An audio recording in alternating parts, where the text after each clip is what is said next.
મારું નામ નમ્રતા કામદાર છે અને હું શ્રી ગીતા સનફ્લાવર ઓઇલમાંથી આજે ત્રિરંગી પૂરી બનાવવાની છું. તમે આ પ્લેટફોર્મ આપ્યું તેના માટે. તો આપણે આજે રેસીપી બનાવશું તેના માટે ઇન્ગ્રેડિયન્ટ્સ જોઈ લઈ. આ ઘઉંનો લોટ છે, આ પાલકની પ્યુરી છે, આ બીટની પ્યુરી છે, આ લોટ બાંધવા માટે પાણી છે, આ અજમા છે અને આ મીઠું છે. આપણે 3 કલરની પૂરી બનાવશું, એના માટે 3 અલગ અલગ ઘઉંનો લોટ રાખેલો છે અને આ શ્રી ગીતા સનફ્લાવર ઓઇલમાંથી આપણે તેને તળશું. સૌપ્રથમ આપણે સાદો લોટ બાંધશું મસાલા પૂરી. એમાં આપણે ઘઉંનો લોટ લેશું, જરૂર મુજબ મીઠું નાખશું, જરૂર મુજબ અજમા નાખશું અને સાદા પાણીથી લોટ બાંધશું.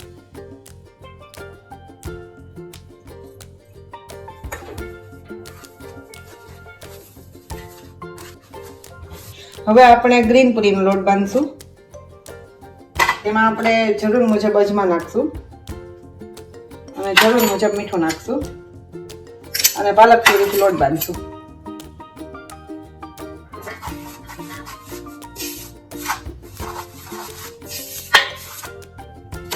હવે આપણે બીટની પ્યુરીથી લોટ બાંધશું.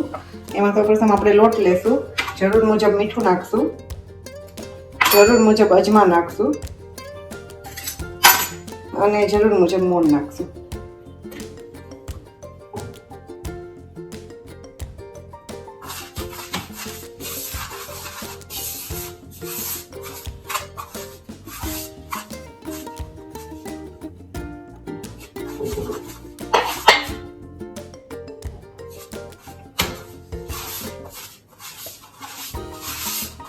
આપણા ત્રણેય લોટ તૈયાર છે. એક પાલકની પ્યુરીમાંથી બાંધેલ છે, એક બીટની પ્યુરીમાંથી કરેલ છે અને એક મસાલા પૂરી કરેલ છે.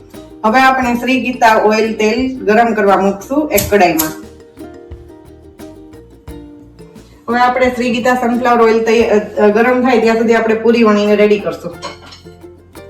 આપણી 3 કલરની પૂરી વણીને તૈયાર છે. હવે આપણે એને શ્રી ગીતા સનફ્લાવર ઓઇલમાં તળશું.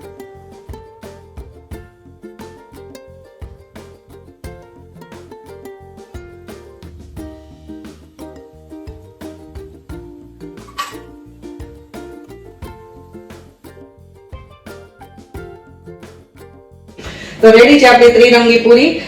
Thank you Shri Geeta sunflower oil મને આ પ્લેટફોર્મ આપવા બદલ અને મારા કુકિંગ આર્ટને તમારા સુધી પહોંચાડવા માટે. Thank you Shri Geeta sunflower oil.